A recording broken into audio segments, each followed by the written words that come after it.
নমস্কার বন্ধুরা, আমি রণদীপ। হিস্ট্রি দর্পণ এডুকেশনাল চ্যানেলে তোমাদের সকলকে আবারও স্বাগত। আজ আমাদের আলোচনার মূল টপিক হলো, তোমরা যারা কল্যাণী বিশ্ববিদ্যালয়ে চতুর্থ সেমিস্টারে এখন উত্তীর্ণ হয়ে পড়ছো এবং তোমাদের এই চতুর্থ সেমিস্টারে মেজর যাদের ইতিহাস রয়েছে, তাদের এই মেজর ইতিহাসে 4.1 অর্থাৎ যেই টপিকটা রয়েছে তোমাদের আদি মধ্যযুগ থেকে শুরু করে সুলতানি আমল সহ মুঘল যুগের সূচনা পর্ব পর্যন্ত। দেখো, তোমরা অনেকে আমাকে প্রশ্ন করেছিলে যে দাদা, তুমি তো সিলেবাসটা দিয়েছিলে ওই রকম ভাবে, কিন্তু এখন সাজেশন দিচ্ছ পেপার 4 বা 5 লিখে। দেখো, তোমাদের আবারও বলছি, যাতে তোমাদের কনফিউশন না হয়, তাই ইউনিভার্সিটি রেকমেন্ড করা সিলেবাস কিন্তু আমি আবার চ্যানেলে কিন্তু দিয়েছি, পোস্ট করেছি। তোমরা পোস্টে গিয়ে দেখে নিতে পারো। সেখানে কিন্তু সিলেবাস 4.1 এবং 4.2 আমি দিয়েছি। সেখানে কিন্তু 4.1 অর্থাৎ পেপার 4-এ কিন্তু মুঘল যে সিলেবাসটা সেটাই কিন্তু রয়েছে, এবং 4.2 অর্থাৎ যেটা পেপার 5, সেখানে কিন্তু তোমাদের ইউরোপ ট্রান্সলেশন সেটা রয়েছে, ইউরোপের রূপান্তর। কিন্তু প্রশ্নের ক্ষেত্রে আমরা যখন পেয়েছিলাম হাতে, আমরা কিন্তু দেখেছিলাম যে ইউনিভার্সিটি যখন প্রশ্ন করেছিল তখন কিন্তু প্রশ্নে কিন্তু পেপার 4-এ কিন্তু ইউরোপের প্রশ্ন দিয়েছিল ওরা, এবং পেপার 5-এ কিন্তু ওরা মুঘলের প্রশ্ন দিয়েছিল। এবং সেটা তোমাদের যখন রুটিন পাবলিশড হবে তোমরা দেখলেই বুঝে যাবে, তখন সে অনুযায়ী তোমরা পড়বে। এজন্য তোমাদের যাতে কনফিউশন না থাকে, আমি তাই তোমাদেরকে কিন্তু আমার চ্যানেলে কিন্তু পোস্টে গিয়ে দেখবে তোমরা, ওখানে কিন্তু আমি সিলেবাসটা ভালোভাবে দিয়ে দিয়েছি, তোমরা যাতে বুঝতে পারো। আবার পারলে তোমরা ছবি তুলে বা স্ক্রিনশট রেখে দিতে পারো। চলো, তবে শুরুর আগে তোমাদের কিন্তু ইতিপূর্বে আমি বেশ কিছু প্রশ্ন আলোচনা করেছি এবং তোমাদের বলেছি আমি, তোমরা অনেকেই মেসেজ করছো এবং ভাবছো যারা এখনো যে কিভাবে পিডিএফ নেব। অবশ্যই তোমরা ডেসক্রিপশনে দেওয়া নম্বরে যেটা রয়েছে তার মাধ্যমে যোগাযোগ করতে পারো। আর তোমাদেরকে আমি বলেছি যে যতক্ষণ পর্যন্ত না বই পাবলিশড হচ্ছে তার আগে পর্যন্ত কিন্তু আমি তোমাদের প্রশ্ন দিতে পারছি না। তোমরা তৃতীয় সেমিস্টার যারা হিস্ট্রি দর্পণ থেকে সাজেশন নিয়ে পরীক্ষা দিয়েছো, আমাকে তোমাদের নতুন করে কিছু বলতে হবে না, তোমরা জানো। এমনকি মাইনর সাবজেক্টগুলোও জানো, হুবহু কমন, প্রতিটা প্রশ্ন ধরে ধরে কমন এসছে, এবং সেগুলো কিন্তু আমি আবার রেকমেন্ড করে কিন্তু ভিডিও পোস্ট করেছি। এমনকি প্রথম সেমিস্টারে ইতিহাস পরীক্ষা হয়েছে, এক্ষেত্রেও কিন্তু তার অন্যথা হয়নি। তবে এক্ষেত্রে একটা সমস্যা হয়েছে, যেটা বহু পরীক্ষার্থী প্রশ্ন বুঝতে না পেরে তারা কিন্তু ঠিকঠাকভাবে অ্যাটেন্ড করতে পারেনি। যেমন ধরো, আমি একটা প্রশ্নের উদাহরণ দিই। প্রথম সেমিস্টারের প্রথম যে প্রশ্নটা ছিল 5 নাম্বারের ক্ষেত্রে, ইতিহাসের যে কোনো দুটি ধারার সম্পর্কে আলোচনা করো। তারা কিন্তু অনেকেই জানেই না যে ধারা বলতে যে ঐতিহাসিকদের দৃষ্টিভঙ্গি, বা যে মার্ক্সবাদী ধারা, নিম্নবর্গের ইতিহাস চর্চার ধারা, জাতীয়তাবাদী ঐতিহাসিক গোষ্ঠীর ধারা, অ্যানাল গোষ্ঠী, কেমব্রিজ গোষ্ঠী, এরকম আরো বহু আছে, সাম্রাজ্যবাদী ধারা, তারা কিন্তু জানেই না। তাই তারা কিন্তু অনেকেই কিন্তু অ্যান্সার, মানে তাদের মুখস্থ আছে, তারা জানে, কিন্তু প্রশ্নের ধরন দেখে তারা কিন্তু বুঝতে পারেনি। তবে যাই হোক, সেটা জাস্ট একটু আলোচনা করলাম এই প্রসঙ্গে, যে তোমরাও ফোর্থ সেমিস্টারে পড়ছো, হয়তো তোমাদের প্রশ্নের ক্ষেত্রে সেরকম কিছু আসতেই পারে।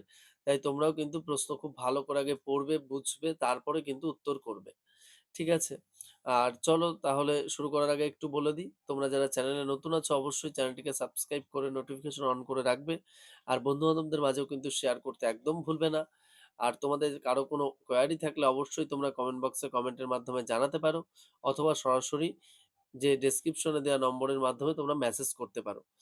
আর আরেকটা শুভ সংবাদ তোমাদের জন্য, তোমরা অবশ্যই যারা নতুন আছো, আমাদের হিস্ট্রি দর্পণ টেলিগ্রাম চ্যানেল, হিস্ট্রি দর্পণ হোয়াটসঅ্যাপ চ্যানেল এবং হিস্ট্রি দর্পণ ফেসবুক চ্যানেল, এগুলোতেও কিন্তু তোমরা যুক্ত হয়ে যাও।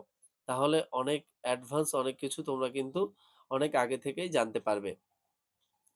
তবে চলো শুরু করা যাক আজকের তোমাদের যে মূল টপিক, অর্থাৎ তোমাদের ফোর্থ সেমিস্টারে 4.1 যে মুঘলদের যে পর্বটা রয়েছে, সূচনা পর্ব এবং সুলতানি আমল পুরো আদি মধ্যযুগ থেকে শুরু করে, এক্ষেত্রে তোমরা কি ধরনের বই পড়বে এবং কোন বই পড়লে তোমরা খুব বেশি ফল পাবে ভালো একটা। এবার অনেকেই বলছিলে যে স্যার বা দাদা, যে আমরা বই পড়তে চাই না, তোমার সাজেশনই নিতে চাই। তা তাদের উদ্দেশ্যেও বলছি, তোমরা একটু ধৈর্য ধরো, আমি আরেকটি বইয়ের জন্য অপেক্ষা করছি।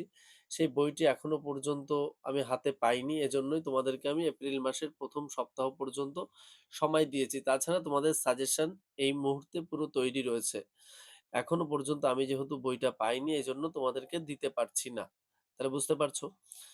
তাহলে চলো তোমাদের কি ধরনের বই পড়তে হবে সে সম্পর্কে একটু তোমাদের বলি এবং বইয়ের ছবিগুলো আমি তোমাদের স্ক্রিনে দিয়ে দিচ্ছি। তোমরা পারলে এই বইগুলো কিনে পড়তে পারো।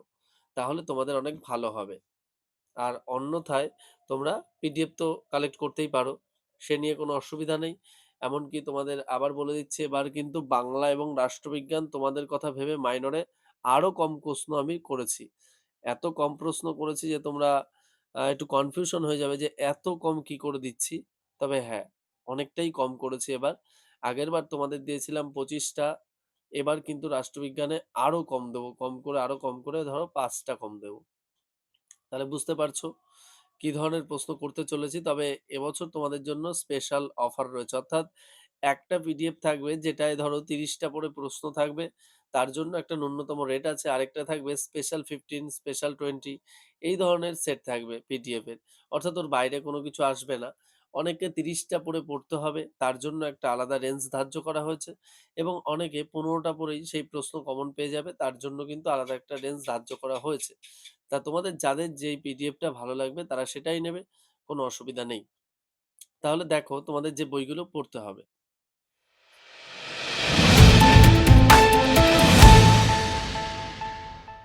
দেখো ১ম আমি যে বইটা সম্পর্কে আলোচনা করছি তোমাদের এটা হলো মধ্যযুগের ভারত ১ম খণ্ড। এটা সুলতানি আমল থেকে মুঘল আমল, দিল্লি সুলতান অর্থাৎ ১২০৫ থেকে ১৫২৬ এটা কিন্তু সতীশচন্দ্রের লেখা। আর এই বইটা কিন্তু পাবলিশড হয়েছে বুক পোস্ট পাবলিকেশন থেকে। তোমরা এই বইটা কিন্তু কিনতে পারো। এই বইটা বেশ ভালো। এছাড়াও তোমাদের এই পেপারের জন্য আরেকটি বই তোমরা পড়তে পারো যেটা হলো মধ্যযুগের ভারত একটি সভ্যতার পাঠ। এটা কিন্তু ইরফান হাবিবের লেখা। এটা অনুবাদ করেছে সৌভিক মুখোপাধ্যায়। এটা কিন্তু ন্যাশনাল বুক ট্রাস্ট ইন্ডিয়া থেকে কিন্তু এটা পাবলিশড হয়েছে।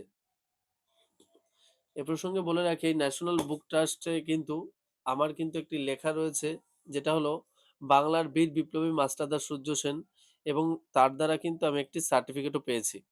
সেটা তোমরা অনেকেই হয়তো দেখো আমার এডুকেশনাল কোয়ালিফিকেশনের ওখানে লেখা থাকে এনবিটি সার্টিফিকেট অনার অর্থাৎ national book trust of India সেইটার জন্যই কিন্তু ওটা লেখা থাকে।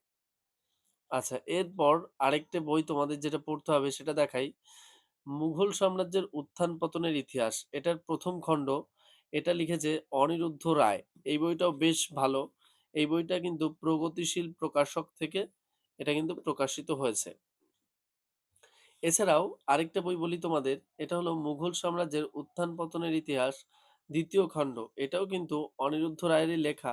এটাও প্রগতিশীল প্রকাশক থেকে প্রকাশিত হয়েছে। এছাড়াও সুলতানি আমলের ইতিহাস বলে একটি বই রয়েছে সেটাও কিন্তু অনিরুদ্ধ রায়ের লেখা। আর এছাড়াও তোমরা আরেকটি বই রয়েছে মধ্যকালীন ভারত যেটা হলো সৌরভ কুমার চৌবের লেখা। অর্থাৎ আমি তোমাদের এই ৬টা বইয়ের নাম বললাম এই টপিকটার জন্য। তোমরা যাদের ইচ্ছা হবে তোমরা কিনতে পারো। তবে তোমাদের আলাদা, আলাদা পার্ট কেনাই ভালো অর্থাৎ মুঘলের জন্য একটা এবং সুলতানির জন্য একটা। তাহলে কিন্তু বেশ ভালো হবে এবং তোমরা খুব ভালোভাবে কিন্তু পড়তেও পারবে। এছাড়াও তোমাদের আমি প্রতিটা সাবজেক্টের ক্ষেত্রেই কিন্তু আমি চেষ্টা করেছি টপিক বলে দেওয়ার যে এই ধরনের বই কিনতে হবে। আর পরবর্তীতে আমি চেষ্টা করব তোমাদের যদি কেউ ভাবো যে রাষ্ট্রবিজ্ঞানের জন্য কি ধরনের বই কিনতে চাই সে সম্পর্কেও কিন্তু আমি আলোচনা করে দেব। কোনো অসুবিধা নেই। আর তোমরা যারা চ্যানেলে নতুন আছো অবশ্যই চ্যানেলটিকে সাবস্ক্রাইব করে নোটিফিকেশন অন করে রেখো এবং বন্ধু-বান্ধবদের মাঝেও শেয়ার করতে কিন্তু একদম ভুলো না। আর দেখা হচ্ছে তোমাদের সাথে পরবর্তী ভিডিওতে। সকলে ভালো থেকো, সুস্থ থেকো। ভিডিওটি সম্পূর্ণ দেখার জন্য তোমাদের সকলকে অসংখ্য ধন্যবাদ।